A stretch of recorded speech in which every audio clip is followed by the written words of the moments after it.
자, 안녕하십니까? 안녕하세요. 자, 여러분 교재의 감정평가 이론입니다.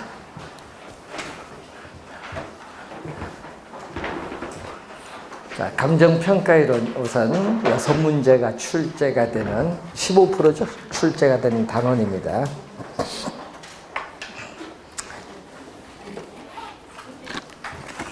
자, 우선은 이 부동산의 이 가치를 추계를 하는 작업이 부동산의 평가인데, 이 감정평가 활동을 능률리 하기 위해서 감정평가를 적절하게 분류할 필요가 있습니다.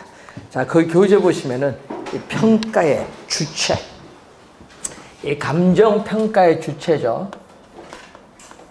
이 평가의 이 주체에 따라서 공적 평가와 공인 평가로 나누고 있습니다. 이 감정평가의 주체입니다. 그래서 공적 기관이 평가의 주체가 되는 제도를 공적 평가죠. 이 독일이나 오스트레일리아, 호주는 공적 평가예요. 자, 그리고 이 두 번째가 국가 또는 공공기관에 의해서 일정한 자격을 부여받은 이 개인이 감정평가의 주체가 되는 게 있습니다. 우리나라, 일본, 미국은 감정평가사 제도가 있습니다. 그래서 공인평가입니다. 그래서 우리나라는 무슨 평가? 공인평가. 공인평가.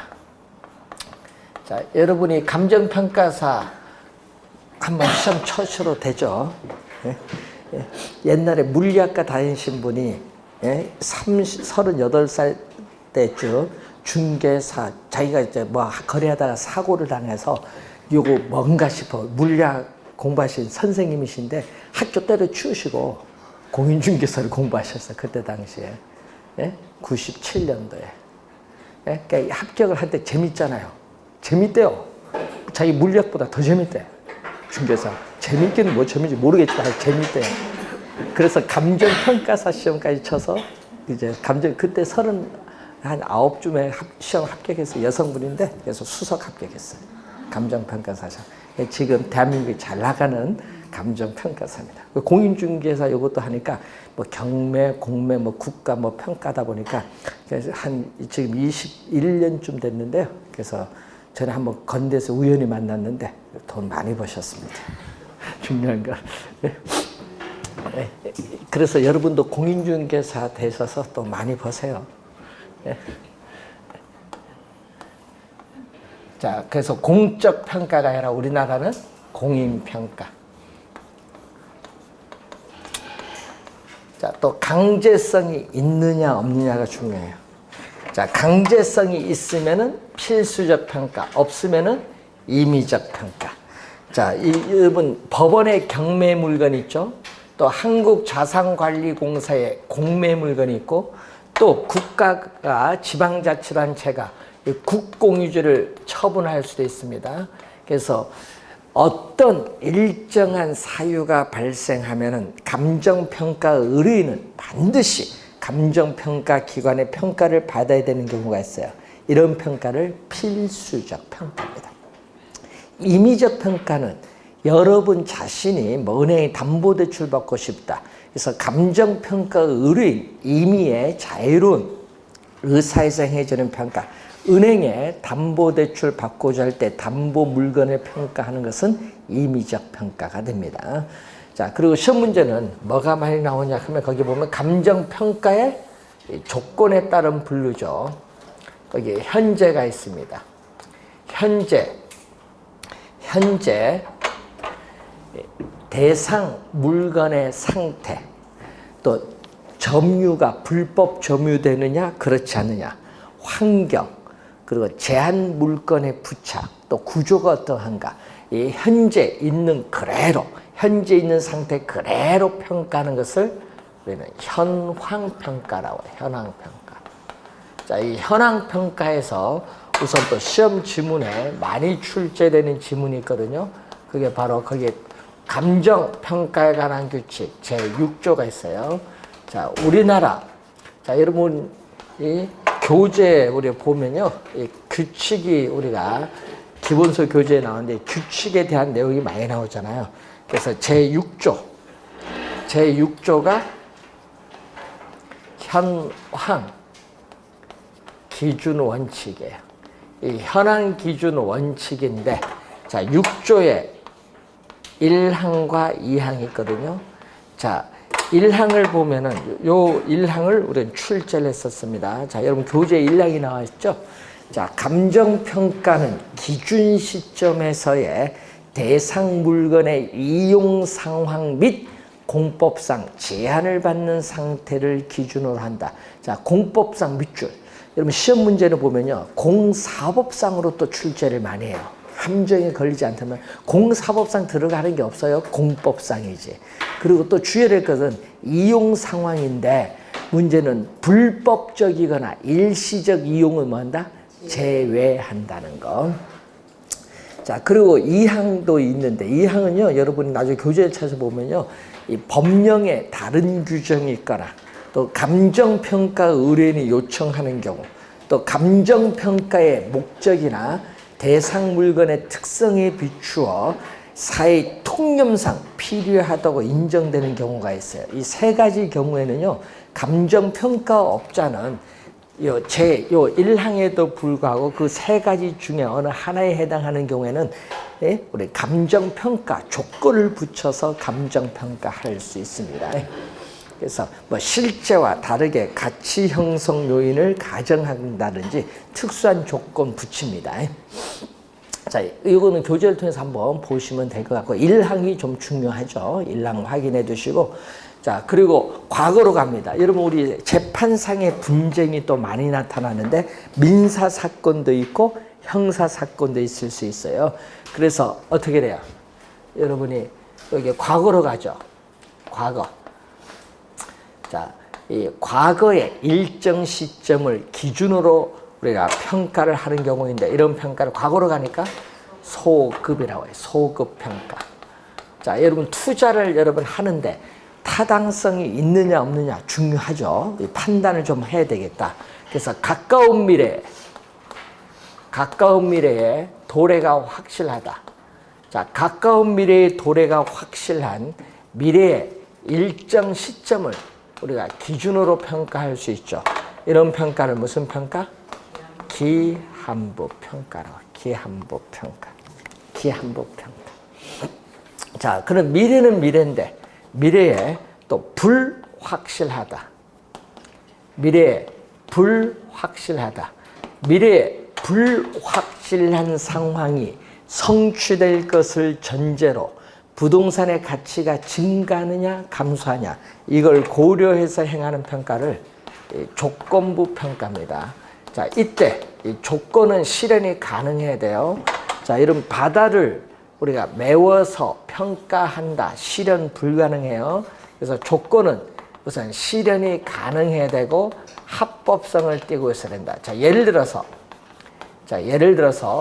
이 개발 제한 구역 해제를 전제로 한 토지를 평가한다. 자, 여러분 개발 제한 구역 해제를 전제로 합니다.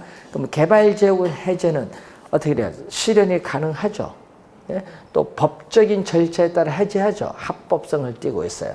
그래서 개발 제한 구역을 해제를 전제로 한다는 것은 개발 제한 구역을 풀린다고 보고 그 토지를 평가하면 가격이 높게 평가가 되겠죠. 자, 이런 것은 조건부 평가입니다. 자, 또 토지에 건물이 있어요. 자, 이 토지에 이 건물이 있는데 건물이 60년이 경과했어요. 그래서 오래됐기 때문에 철거는 하게 해야 되는데 철거를 언제 해야 될지 모르겠다. 불확실해요. 그래서 이 건물에 뭐를 전제로?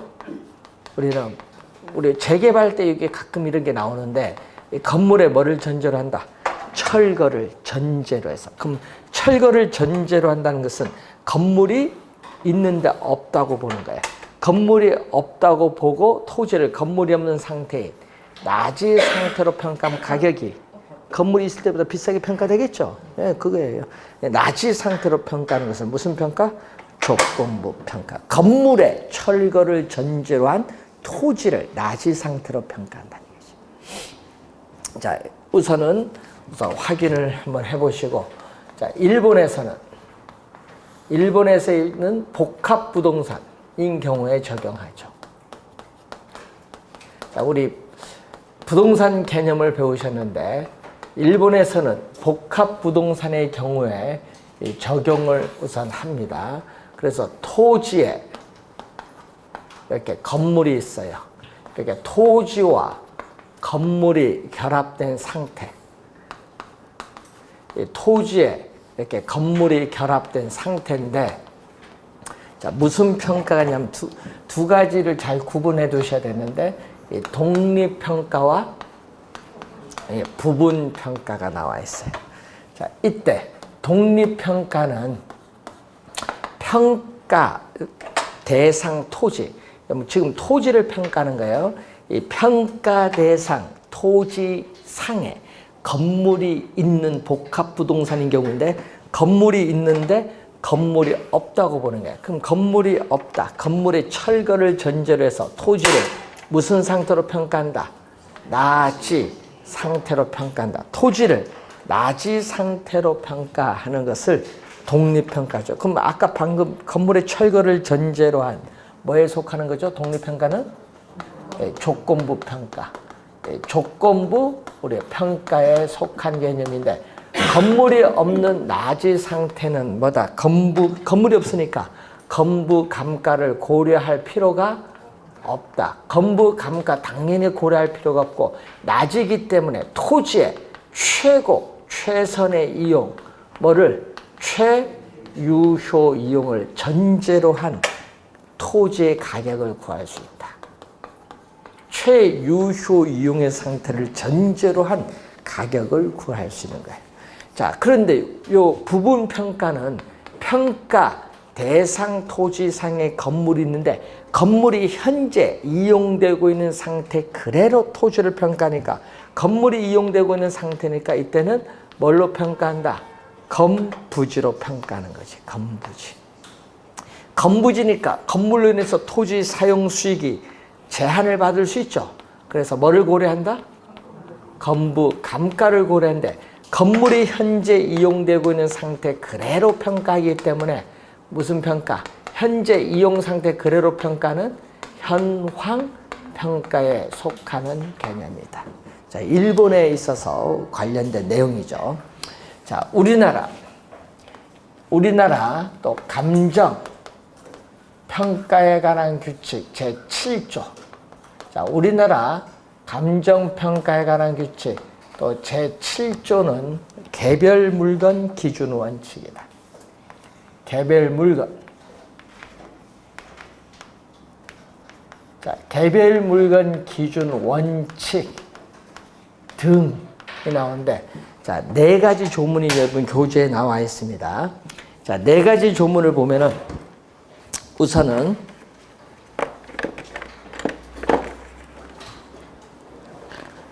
거기 보시면은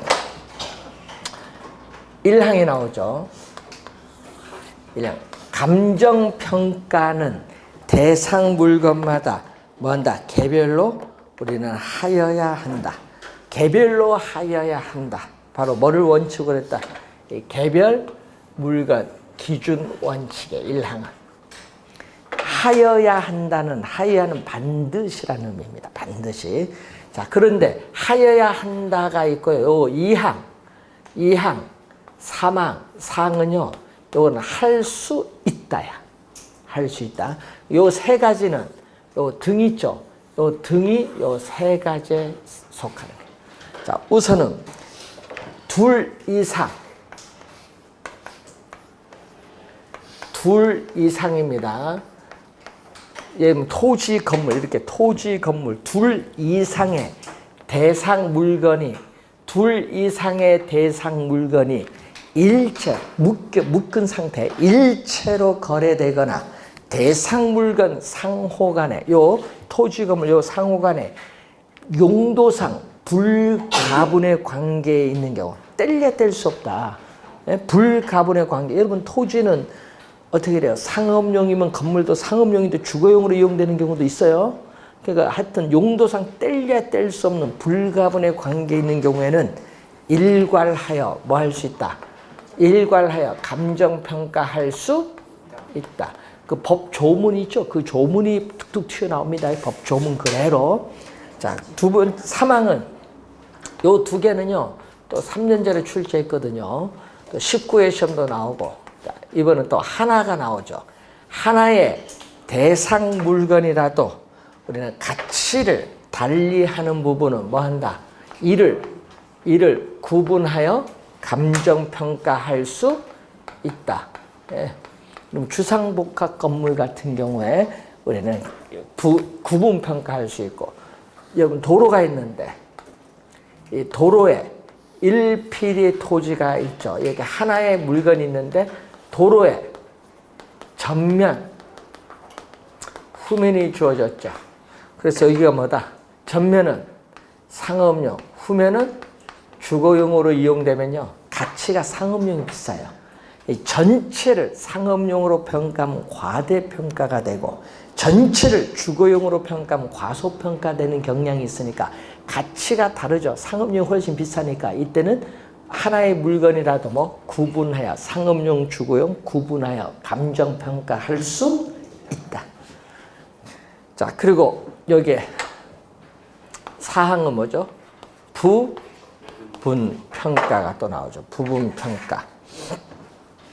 자, 또 일체로 이용되고 있는 물건입니다. 또 일체로 뭐 이용되고 있는, 일체로 이용되고 있는 대상 물건의 일부분에 대하여 감정평가해야 할 특수한 목적이나 합리적 이유가 있는 경우에는 그 부분에 대하여 감정평가할 수 있다. 예를 들면 여러분 뭐 세금을 국가가 부과하는 목적이라든지 이런 거.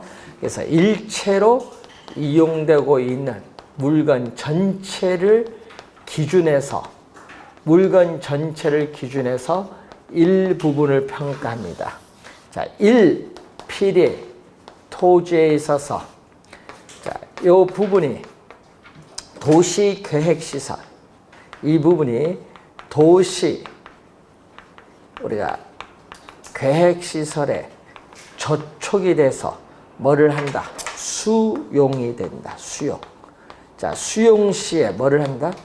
보상 평가를 할 텐데, 이 보상 평가를 할 때는 요 전체, 이 전체를 요 기준에서 요 일부분을 평가하는데, 이것을 무슨 평가라고 한다? 부분 평가라고 한다. 부분 평가. 자, 그 관련해서 한번 확인을 좀 잘 해두시면 되겠습니다. 자, 그리고 여러분 교재 174페이지에 또 가치 가격인데, 여러분이 토지는 뭐를 가지고 있죠? 영속성의 특성이, 건물은 내용연수가 어떻게 돼요? 오랜 기간 지속이 되죠. 내구성을 가지기 때문에 부동산 학자들은 가격보다는 무슨 개념? 가치 개념을 중시해요. 부동산 학자들은 가격보다는 가치 개념을 중시합니다. 그래서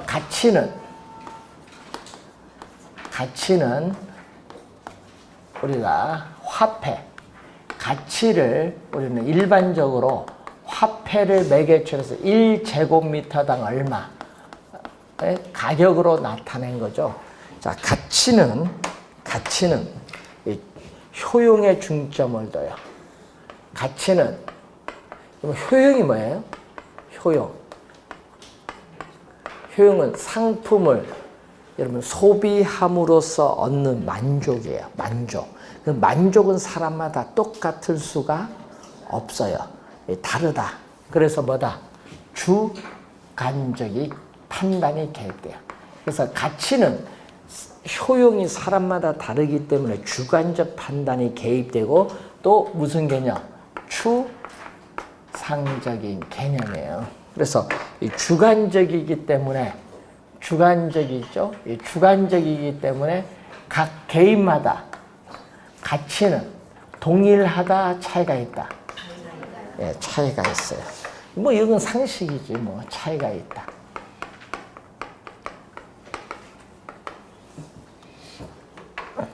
자, 그런데 우선은 가격은 1제곱미터당 10만 원이다. 그럼 시장에 누구에게나 1제곱미터는 10만 원이에요. 그래서 뭐다? 이거는 객관적이면서 1제곱미터당 얼마? 구체적으로 나타난 값을 말해요. 자, 그래서 가격의 기초에는 가치가 있습니다. 자, 여러분이 이제 배운 것을 우선 복습 간단 한번 해볼까요? 상식적으로 부동산 가치가 상승하면은 부동산 가격도 뭐 한다? 상승하고, 부동산 가치가 하락하면 부동산 가격도 하락을 하기 때문에 부동산 가치와 부동산 가격은 같은 방향, 화살표 같은 방향으로 변동을 해요. 자, 화폐 가치가 물가가 지속적으로 상승하는 인플레이션이 발생하면은 화폐의 가치는 하락을 하지만은 뭐는 부동산 가격은 뭐 한다? 상승을 해요. 그래서 이 화폐의 가치와 부동산 가격은 이렇게 반대로 변동하는 역방향, 반대 방향으로 변동한다. 자, 이런 관계가 있어요. 자, 그런데 여러분, 우리 단기는 일반 상품과는 단기에는요, 공급이 고정되다 보니까 문제가 있을 수가 있어요. 그래서 단기에는 가격이 이 가치로부터 벗어나요. 벗어나는 걸 뭐라고 하죠? 괴리, 벗어나는 거예요. 그럼 여러분이 초가 공급이 발생하면 어떻게 돼요?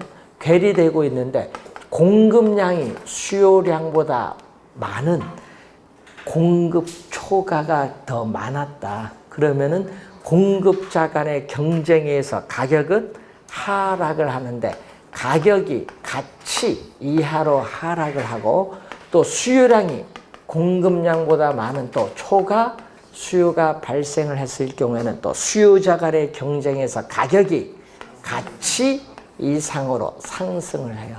이러한 가격의 조정 과정을 통해서 장기로 가면 갈수록 어떻게 돼요? 가격이 조정을 통해서 뭐에?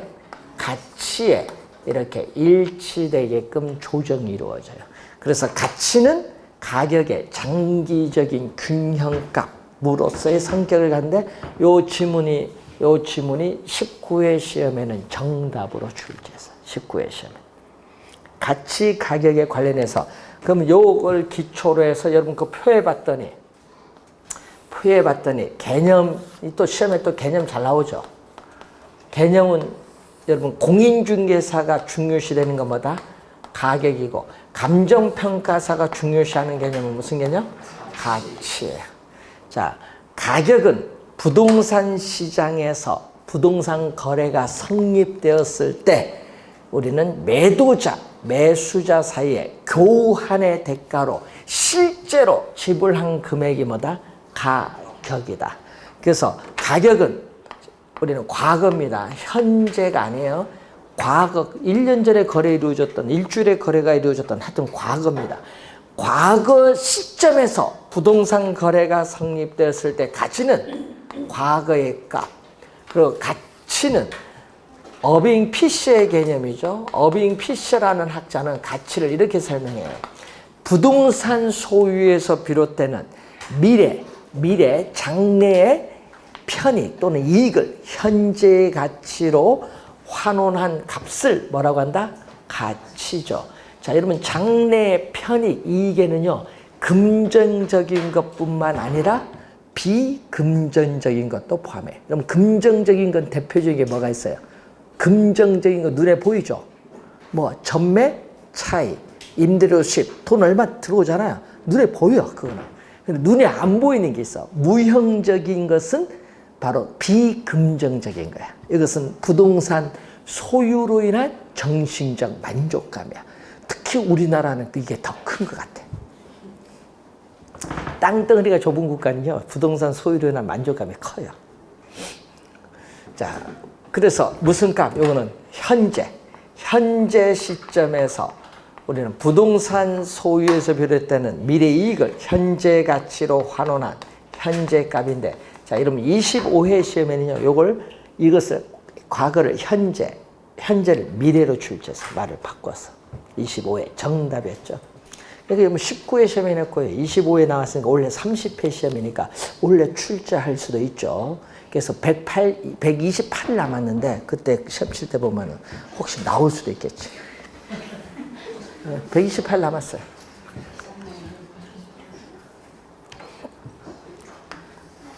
자, 여러분 아파트의 시장 가치가 4억인데 4억 원인데 금매물로 3억에 매각이 되었다면 매각 시점에 아파트 시장 가치 4억이 급격히 하락을 한 것이라고는 볼 수 없는 거예요. 그래서 뭐가 존재한다? 오차가 존재할 수 있는데 문제는 플러스 오차일 수도 있고 뭐도 있다? 마이너스 오차일 수도 있어요. 가격과 가치 사이에는 오차가 존재할 수 있다. 자, 또 교환의 대가로서 실제로 지불한 일정 시점에서의 가격은 단 한 개. 자, 33평 아파트 4억 주고 매입을 했다. 4억 단 한 개. 그렇지만 이 가치는 이 보는 사람의 견해에 따라, 즉 평가의 목적이죠.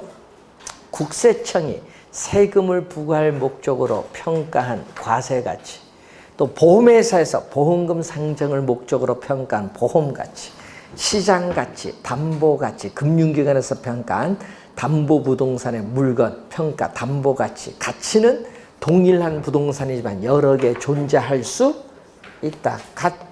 가치는 여러 개 존재할 수 있으니까 가치의 다원적 개념이 나타납니다. 그래서 여러분 교재에 가치의 유형이 나오죠. 자, 우선 보험 가치는 보험회사죠. 보험금 산정과 보상에 대한 기준으로 사용되고 있는 가치가 보험 가치예요. 과세 가치는 중앙정부는 소득세, 지방정부는 뭐다? 우리는 재산세 등 이 세금을 우리가 부과하기 위해서 사용되는 기준인데, 그래서 관련 법규에 의해서 조정된 가치가 바로 과세 가치입니다. 자, 그리고 사용 가치는 대상 부동산이 특정한 용도로 사용될 때 가질 수 있는 가치인데, 이 사용 가치는 교환 가치와는 아무런 상관이 없습니다. 시험에 23면에 있다로 한번 출제했어요. 없다라는 거. 자, 그리고 이 공익가치라는 게 있어요. 여러분, 공익가치는 뭐냐 하면요, 어떤 부동산의 최선의 이용이 사적 목적의 경제적 이용에 있는 것이 아니라는 거예요. 뭐 산림자원 같은 거 보존 또는 보존과 같은 공공 목적의 비경제적 이용에 있을 때 대상 부동산이 가지고 있는, 지니고 있는 가치를 공익가치란 말을 써요. 공익가치. 자, 그리고 투자가치는 투자론에서 배웠죠. 투자 대상 부동산이 특정 의사결정자, 투자자에게 주는 주관적 가치입니다. 주관적 가치라는 걸 주의해 두셔야겠죠. 시험에는요, 객관적으로 출제를 또 많이 하는 내용이죠. 자, 가치의 여러 가지 개념을 한번 우리가 확인을 해봤습니다. 자, 부동산 가격의 특징을 보면요. 자, 토지의 특성 중 뭐가 나오죠? 영속성이 있어요. 자, 영속성에 의해서 이 교환의 대가. 자, 이런 부동산 시장에서 부동산 거래가 성립되었을 때 매도자와 매수자 사이에 교환의 대가로서 실제로 지불한 금액이 우리는 아까 뭐라고? 가격인데, 그 가격은 좁은 의미의 가격이다. 그럼 영속적인 기간이 분할하죠. 뭐 1년 임대차 계약을 맺을 수 있죠. 이 사용 수익을 줄여서 뭐라고 하죠? 용익이라고 해요. 사용 수익의 대가인 뭘로 표시된다? 임대료. 임대료는 임료라고 해요. 임대료. 예? 자, 과거에는 임료라고 한 걸 요즘 임대료 이렇게 하죠. 소유함으로써 얻는 이익이죠. 소유 이익에 대한 우리가 대가가 가격으로 나타나는데, 이 가격을 원본으로서의 가격이라면 이 원본에 대해서 임대료는 임대차 계획에서 나타나는 과실. 원본과 과실의 관계에 있다. 가격과 임대료 사이에는. 이때 요 두 가지를 대해서 우리는 광의, 넓은 의미라고 해요. 광의, 넓은 의미의 부동산 가격. 협의의 부동산 가격과 임대료를 대해서 넓은 의미의 부동산 가격이라고 해요. 자, 또 영속성의 특성에서 부동산 가격은 과거, 현재 및 장래에 걸친 장기적인 배려하의 현상이다. 여러분, 단기적인 시장 상황을 고려하는 것이 아니라 무슨 거죠? 장기적인 배려하에 형성되면서 또 부동산 가격은 항상 변화의 과정이 있죠. 부동산 가치에 영향을 미치는 가치 형성 요인은 항상 변동하기 때문에 부동산 가치는 항상 변화의 과정이 있어요. 자, 토지는 또 위치가 고정이 되었어요. 자, 위치가 고정되었기 때문에 부동산 가격은 소유권, 기타, 권리나 이익. 자, 권리나 이익을 줄여서 또 뭐라고 하죠? 권익. 권리나 이익의 가격으로 표시해줘. 자, 하나의 동일 부동산 위에는 소유권뿐만 아니라 여러 권리나 이익이 존재할 수 있어요. 전세권, 임차권, 보증금 이런 게 존재할 수 있는데 이 각각의 권리나 이익마다 경제적 가치가 있는 한 개별적으로 가격이 형성될 수 있다. 보증금 얼마, 전세권 얼마 형성될 수 있어요. 또 위치가 고정됐기 때문에 부동산 가격은 그 부동산이 속해 있는 지역에 또 영향을 받죠. 지역적인 또 영향을 받을 수밖에 없어요. 또 부동산은 개별성의 또 특성에 따라서 거래 당사자의 특수한 사정, 또 개별적인 동기가 개재되기가 쉽기 때문에 이 사정에 대한 보정이 필요하면서 그러기 때문에 부동산 가격은 개별적으로 형성될 수밖에 없다.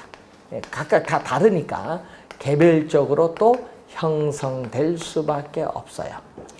또 부동산 가격은 시장에서 부동산에 대한 수요가 거의 전무 없다고 할지라도 부동산은 임대 능력, 담보 능력이 있기 때문에 부동산 가격은 일정 수준 이하로 하락을 하지 않는다는 뭐를 가지고 있다? 하방 경직성을 가지고 있다. 하방 경직성. 자, 여러분이 우리가 부동산 가격이 우리가 3년 전에 비해서 최근 3년 동안에 2배 정도 올랐어요. 서울특별시. 그럼 2배 이상 오른 것도 있고 3배 오른 것도 있는데 하여튼 2배 이상 올랐어요. 그러면 예를 들어서 10억짜리가 20억이 되면은 10억짜리가 20억이거든요. 자, 음마파도 12억 하다가 20억 갔잖아요. 그럼 이렇게 2배 이상 오르는데 떨어질 때는 얼마 떨어진 줄 아세요? 1억 떨어져. 많이 떨어져 봐요.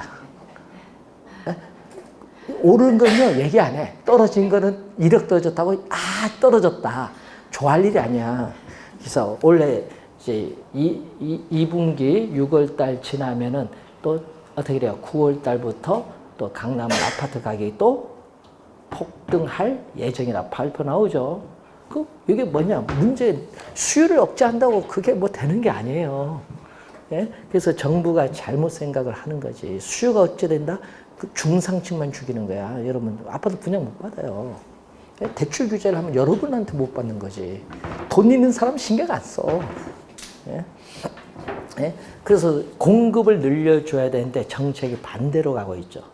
그러니까 옛날 2003년대도 공급 늘려야 된다 그렇게 얘기하는데도 안 늘려, 서울에.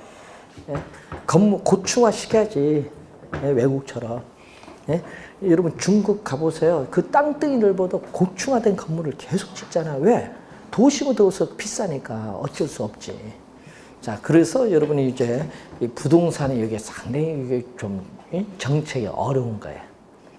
떨어져도 욕하고 오르도 욕하고. 자, 이 부동산 가격의 특징이 여기서 나오고요. 시장 가치 개념이 나오죠. 자, 우리나라 또 감정평가에 관한 규칙. 자, 우리나라 감정평가에 관한 규칙 제 몇 조? 2조. 제 1호. 자, 27회 시험, 28회 시험에 무슨 개념? 시장 가치의 개념이 출제했었죠. 27, 8회 시험에 개념을 보면 자, 통상적 밑줄. 합리적 시장이 아니에요. 통상적. 자, 감정 평가의 대상이 된 부동산 등을 요걸 간단히 대상 물건이라고 해요. 대상 물건이 통상적 시장에서 충분한 기간, 한 달 내놓는다 그게 아니에요.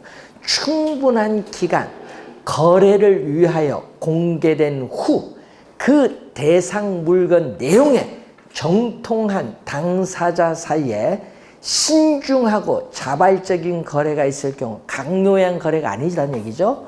자, 이런 경우에 자, 밑줄 성립될 가능성이 가장 높다고 인정. 밑줄 성립될 가능성이 가장 높다고 인정되는 대상 물건의 가액을 시장 가치라고 합니다. 자, 이때 시장 가치인데 또 감정평가에 관한 규칙 또 뭐가 나오죠? 제 5조가 나오는데 제 5조는 시장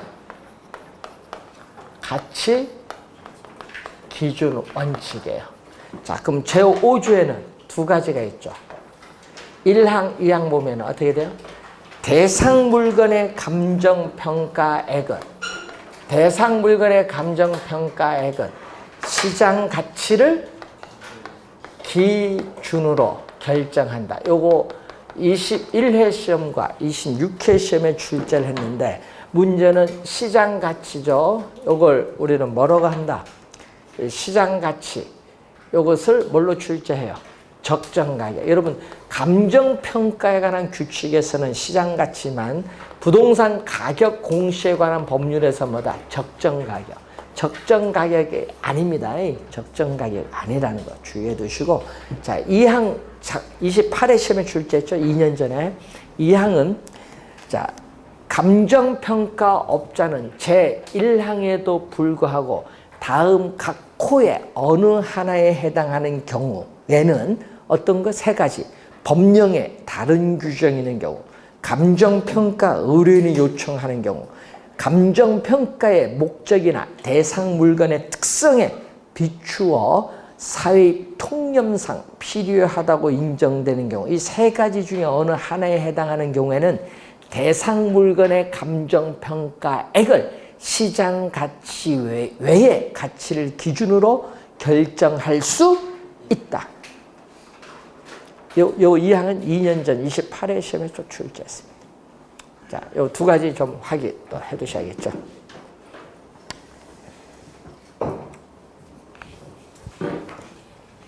자, 부동산 가치의 형성 요인. 자, 여러분 가치의 형성 요인 개념. 이 개념은 24회와 그리고 작년 또 29회 시험에 또 출제를 했죠. 개념 24회, 29회 작년에 또 나왔습니다. 자, 여러분 가치의 형성 요인이란 부동산의 경제적 가치에 영향을 미치는 일반 요인, 지역 요인 및 개별 요인 등을 말한다. 이 지문을 2번 출제했다. 그럼 일반 요인은 뭐죠? 일반 경제사회의 여러 가지 요인이 부동산의 상태 및 가치 수준에 영향을 미치는 요인인데 요즘에 뭐 가구 분리 등의 상태, 교육, 복지 뭐 이런 게 있죠. 사회적인 여러 가지 요인이 있고 그리고 또 뭐가 있다. 우리는 경제적인 여러 가지 요인이 있어요. 뭐 세금, 뭐 고용, 임금, 산업 구조, 뭐 기술 혁신 이런 거죠. 행정적 요인이 있습니다. 자, 여러분 제도, 뭐 규제, 계획 이런 거죠. 자, 그럼 일반적 요인이 지역에 국한되면서 그 지역의 자연적 조건과 결합되면서 부동산의 상태 및 가치 수준에 영향을 미치는 또 지역 요인이 나타나고 또 그 지역 내 개별 부동산의 가치에 영향을 미치는 개별적인 상태나 요인이 있거든요. 이것을 뭐죠? 개별 요인. 이렇게 가치의 3대 요인이 이렇게 나옵니다. 자, 그러면 이 부동산 가치의 형성 요인이 뭐에 영향을 주죠? 부동산 가치의 발생 요인에 영향을 줘요. 그러면 이 부동산 가치의 발생 요인은 다시 뭐에 영향을 준다? 부동산 가치에 영향을 또 주는 거예요. 자, 이 가치의 발생 요인은 크게 뭐가 있어요? 세 가지가 있죠.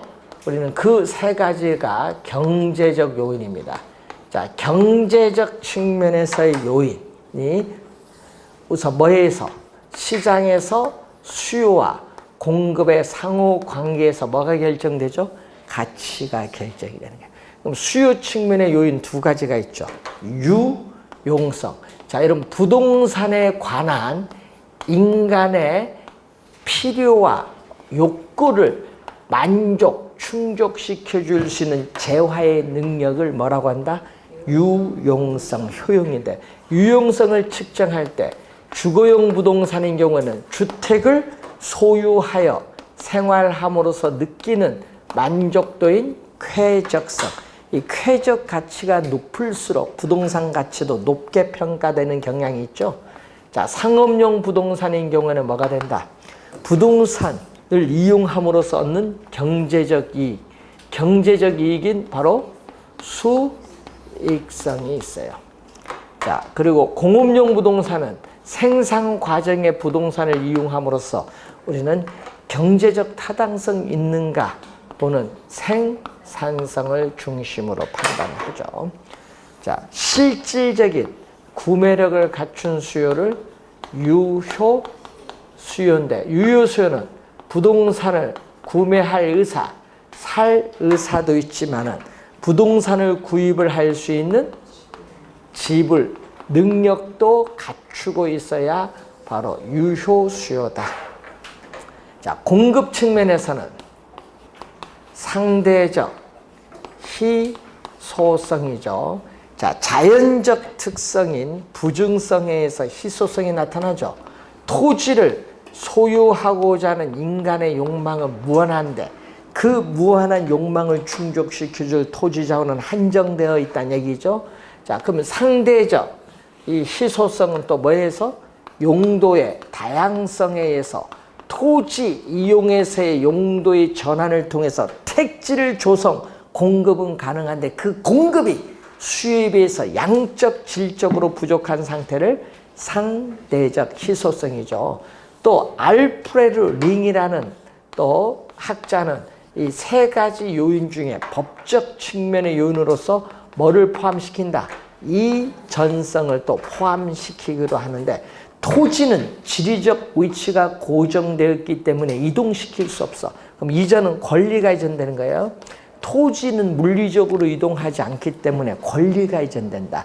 부동산에 관한 권리가 한 사람에게서 다른 사람에게로 완전히 이전된다는 걸 의미한다. 일부가 이전되는 건 아닙니다. 완전히 이전된다는 걸 의미한다. 자, 네 가지 요인이죠. 또 가치는 형성 요인에 또 영향을 주고 형성 요인은 발생 요인을 거쳐서 가치에 또 영향을 줍니다. 이게 계속 반복되는 피드백 과정을 통해서 이제 여러분 다음 시간에 배우시게 될 뭐가 나오죠? 부동산 가치의 여러 가지 원칙이 성립해요. 그럼 이 부동산 가치의 여러 가지 원칙인데 이 가치의 여러 가지 원칙은 이 부동산 가치가 어떻게 형성이 되고 유지되는가에 관한 이 법칙성을 뽑아요. 추출을 해요. 그래서 우리는 부동산을 평가하는데 중요한 기준으로 삼으려는 원리인데 이제 배우시게 될 13가지 원칙은요. 직접적으로 간접적으로 관련을 맺어 있어요. 그래서 하나의 체계를 형성하는데 그 13가지 원칙인데 올해 시험에는요. 여러분 요거 있죠. 요 같이 관련해서 요거 그리고 시장 가치 묶어서 이쪽에서 출제를 하든지 아니면은 부동산 가치 여러 가지 원칙에서 출제를 하든지 둘 중에 하나에서 출제가 예상이 돼요. 자, 26회, 28회는 부동산 가치의 원칙에서 출제했습니다. 그래서 그 내용은 잠시 쉬고 설명하겠습니다.